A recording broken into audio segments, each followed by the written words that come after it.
तो देखने में मालदीव्स एक बहुत छोटा राष्ट्र नजर आता हो, लेकिन it's a group of 1200 islands. और क्या आप ये बात जानते हैं कि ये 1200 आइलैंड्स इंडियन ओशन रीजन में 90,000 स्क्वायर किलोमीटर ऑक्यूपाई करते हैं।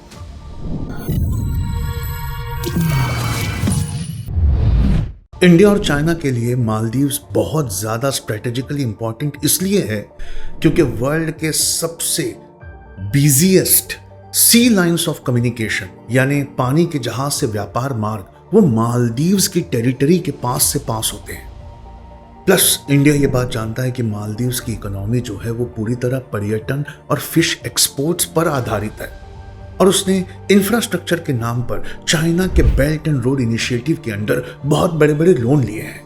इंडिया जानता है कि मालदीव्स ये लोन वापस नहीं कर पाएगा, तो बिल्कुल श्रीलंका और पाकिस्तान की ही तरह ये इंफ्रास्ट्रक्चर आने वाले दिनों में नेवल बेसिस में कन्वर्ट हो जाएगा।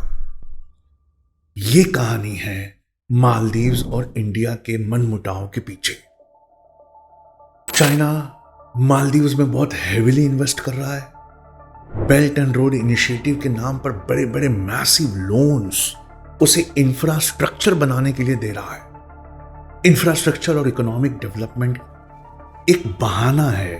इंडिया और बाकी राष्ट्र जानते हैं कि इसका पैटर्न क्या है। धीरे धीरे चाइना अपना प्रेजेंस बढ़ाता है, और जब लोन की किस्तें एक छोटी इकोनॉमी जो कुछ नहीं बनाती वो वापस नहीं कर पाती, तो उसके बदले वो अपनी नेवल शिप्स और खासकर अपनी सबमरीन्स के लिए राइट्स मांगता है। अफ्रीका और प्रेटली आइलैंड, अफ्रीका के हॉर्न में जो जेबाउटी है, वहां तो चाइना ने हद कर दी। वहां उसने ले जाकर अपना एक नेवल बेस खड़ा कर दिया, और प्रेटली आइलैंड साउथ चाइना सी में भी उसने ऐसा ही किया है। पहले उसने कुछ आइलैंड लिए, उन आइलैंड्स को डेवलप किया, उस पर बहुत सारा इंफ्रास्ट्रक्चर बनाया, और बाद में वहां पर उसने लाकर अपनी नेवी को बसा दिया। चाइना ने इंडिया के हर पड़ोसी मुल्क में हैवी इन्वेस्टमेंट किया है। फाइनेंशियल असिस्टेंस के नाम पर, इंफ्रास्ट्रक्चर को डेवलप करने के नाम पर उन्हें बड़े बड़े लोन दिए हैं।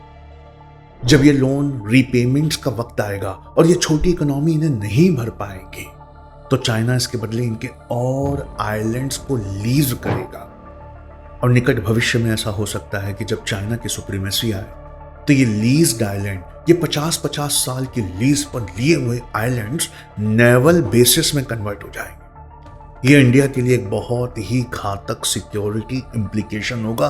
That is the story behind India and Maldives. India हमेशा उसका लार्जेस्ट ट्रेडिंग पार्टनर था। इंडिया उसे सबसे ज्यादा एक्सपोर्ट करता था। वैसे भी मालदीव्स में कुछ बना पाना आसान नहीं है, क्योंकि ये 1200 आइलैंड बहुत छोटे और बहुत दूर दूर है। बीच में बहुत सारा इंडियन ओशियन का पानी है। तो leading supplier of goods and services जो हम थे, चाइना ने धीरे धीरे हमें रिप्लेस किया है। ना सिर्फ मालदीव्स में, बल्कि श्रीलंका में, बल्कि नेपाल में और पाकिस्तान में तो खैर हमारा ट्रेड कभी नहीं था। लेकिन श्रीलंका और बांग्लादेश और नेपाल और मालदीव्स को जब आप ये बात बताइए कि आप चाइना पे आपका डिपेंडेंस बढ़ रहा है, तो वो पलटकर हमें हमारा ट्रेड बैलेंस दिखाते हैं। और ट्रेड इनबैलेंस हमारा कहता है कि हम खुद चाइना के बनने वाले सस्ते मालों पर हमारी इकोनॉमी खुद बहुत आधारित है। इंडिया ने चाइना के इस घेराव को कम करने के लिए नेबरहुड फर्स्ट पॉलिसी को लॉन्च किया, और नेबरहुड फर्स्ट पॉलिसी के अंदर high impact community development project उसने लॉन्च किए, जो कि वहां के लोकल रेसिडेंट्स के लोगों के लिए स्किल डेवलपमेंट का काम करता है। लेकिन चाइना के पास वो है जो हमारे पास नहीं है। उसके पास कभी ना खत्म होने वाले फॉरेन एक्सचेंज रिजर्व्स हैं, जिससे वो किसी भी प्रोजेक्ट को पूरा होने तक मैसिव बेतहाशा लोन्स दे सकता है। और ये छोटी छोटी इकोनॉमी जैसे श्रीलंका में हुआ, जैसे पाकिस्तान में हुआ, जैसे जिम्बाब्वे में हुआ, ये छोटी छोटी इकोनॉमी कभी भी इन लोन्स को वापस नहीं कर पाती। तो बदले में चाइना ये चाहता भी नहीं है कि वो वापस करे। इसे डेट ट्रैप या उधार में फंसने जैसा कहते हैं। तो इस डेट ट्रैप में, यानी उधार के ट्रैप में जब एक छोटी इकोनॉमी फंस जाती, तो चाइना उनके स्ट्रैटेजिक एसेट्स को, उनके बंदरगाहों को जो बहुत सही जगह लोकेटेड है, या उनके मार्केट्स के पास एक बहुत बड़ा वेयर हाउसिंग या पुल से लेकर रोड से लेकर रेलवे बनाने के नाम पर उनके मार्केट्स को उतना ही डीप पेनेट्रेट करता है जितना कभी अंग्रेजों ने रेलवे देकर हमारे मार्केट्स को पेनेट्रेट किया था। आपको याद है ना कि अंग्रेज पहली ट्रेन ठाणे से मुंबई चला रहे थे। क्यों? ठाणे में वो सारा कपास, महाराष्ट्र की ब्लैक सॉइल से आने वाला सारा कपास इकट्ठा करते और फिर मुंबई के पोर्ट तक जाता और वहां से मैनचेस्टर की मिलों में वो चला जाता। और उन्होंने सेकेंड रेलवे जो है वो रानीगंज से कोलकाता के बीच में चलाई थी। क्यों? क्योंकि रानीगंज से कोलकाता वो कोल यानी कोयला लेकर आना चाहते थे। चाइना ने भी अफ्रीका और एशिया के सारे छोटी इकोनॉमी के देशों में इसी तरह की बहुत ही स्ट्रेटेजिक लोकेशन और उसके ट्रेड और रॉ मटेरियल को बढ़ाने वाली जगहों पर मैसिव लोन इन्वेस्टमेंट करके इंफ्रास्ट्रक्चर और डेवलपमेंट के नाम पर एक अच्छा खासा कब्जा कर लिया। यही हाल साउथ चाइना सी में प्रेटली आइलैंड्स, वो आइलैंड्स जो शिपिंग और ऑयल के लिए बहुत मशहूर है, जिसे हम साउथ चाइना सी के लेक्चर में देखेंगे, उन आइलैंड्स के इर्द गिर्द चाइना ने मैसिव बेस डेवलप किया है। और उसकी वजह भी है क्योंकि साउथ चाइना सी बिल्कुल मालदीव्स की ही तरह वहां से भी दुनिया के सबसे व्यस्त, बिजीएस्ट जापानी के जहाज से व्यापार मार्ग या सी लाइंस ऑफ कम्युनिकेशन पास होते हैं। इंडिया बहुत कोशिश कर रहा है, उसने नेबरहुड फर्स्ट पॉलिसी भी लॉन्च की है, लेकिन ये जो ड्रामेटिक शिफ्ट हुआ है हमारे पड़ोसी मुल्कों में टुवर्ड्स चाइना, क्योंकि चाइना के पास जो हार्ड कैश है उसे रोकना हमारे लिए आसान नहीं है। और इन देशों में ना एक और नया पैटर्न है।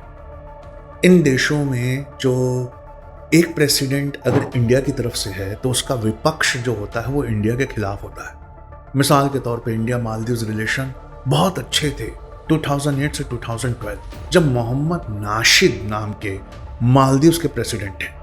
लेकिन 2013 में जब अब्दुल्ला यमीन आए, वो प्रेसिडेंट बने, तो उन्होंने पॉलिसी को चेंज किया और अब वो चाइना की तरफ झुकने लगे।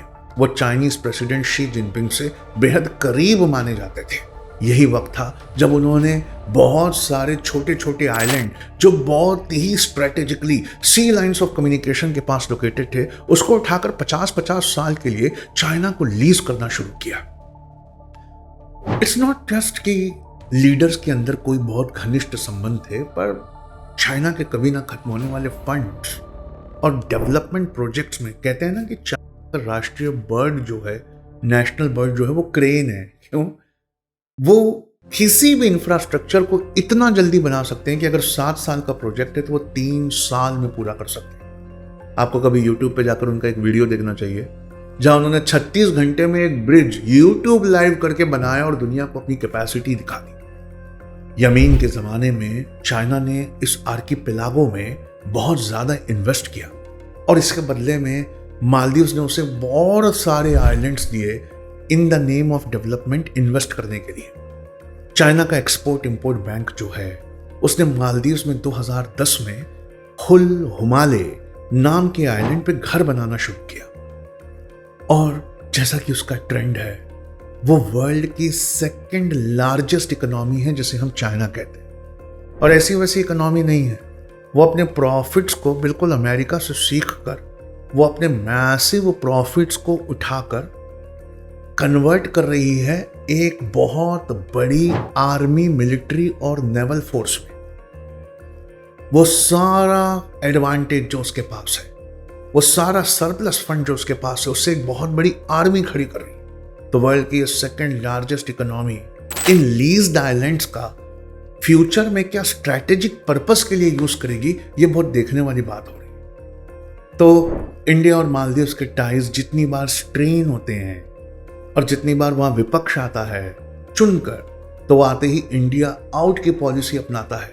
और इंडिया का नेवल प्रेजेंस अगर उसी के नेबरहुड में कम कर दिया जाए और वहां चाइना का नेवल प्रेजेंस बढ़ा दिया जाए तो ये स्ट्रिंग ऑफ पर्ल्स को कंप्लीट करता है।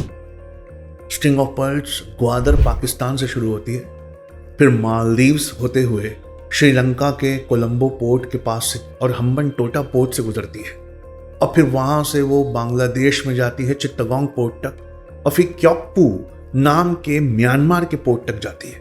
ये सारा का सारा स्ट्रिंग ऑफ पर्ल्स है जो एक थ्योरी है, लेकिन क्या पता निकट भविष्य में चाइना इतना मजबूत हो जाए, इतना ताकतवर हो जाए कि कहीं ये सच ना साबित हो जाए।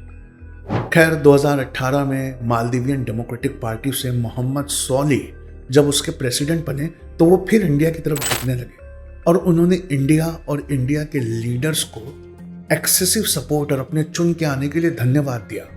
इस बात को वहां के फिर मौजूदा विपक्ष ने ऐसे बताया कि जैसे हमारे इलेक्शंस में इंडिया एक बहुत गहरा इंटरफेरेंस करता है। इंडिया को ये बात का डर है कि ठीक जैसे पाकिस्तान की इकोनॉमी, ठीक जैसे श्रीलंका की इकोनॉमी बर्बाद हुई मैसिव डेट ट्रैप की वजह से, वैसे ही 4.9 बिलियन डॉलर की टोटल मालदीव्स की इकोनॉमी पे इस वक्त 3.2 बिलियन डॉलर का चाइनीज कर्जा है। अगर अपना सब कुछ भी दे दे तो भी वो ये कर्जा नहीं उतार सकती, और खासकर वो इकोनॉमी जो घर पे कुछ नहीं बनाती, पूरी तरह टूरिज्म पर और पूरी तरह जो है फिश एक्सपोर्ट्स पर डिपेंड करती है। ऐसी इकोनॉमी को इंडिया के साथ बात करते वक्त इस बात पे ध्यान देना चाहिए था कि इंडिया कम से कम 3 लाख पर्यटक एक साल में, 3 लाख से लेकर 2,50,000 तक टूरिस्ट एक साल में मालदीव्स में भेजता है। हमारी कितनी फिल्मों की शूटिंग जो है वो मालदीव्स में होती है। लेकिन इंडिया का कंसर्न एक और है, और वो ये है कि चाइना के मिलिट्री बेसिस जो आज सिर्फ लीज्ड आइलैंड्स हैं, वहां पर सिविलियन इंफ्रास्ट्रक्चर है, लेकिन जेबाउटी, हॉर्न ऑफ अफ्रीका और प्रेटली आइलैंड्स साउथ चाइना सी में जो चाइना ने किया है वो ये है कि इन्हीं इंफ्रास्ट्रक्चर प्रोजेक्ट्स को उठाकर उसने नेवल बेसिस में कन्वर्ट कर दिया है। ये है जो डर हमें बहुत जोर से सता रहा है।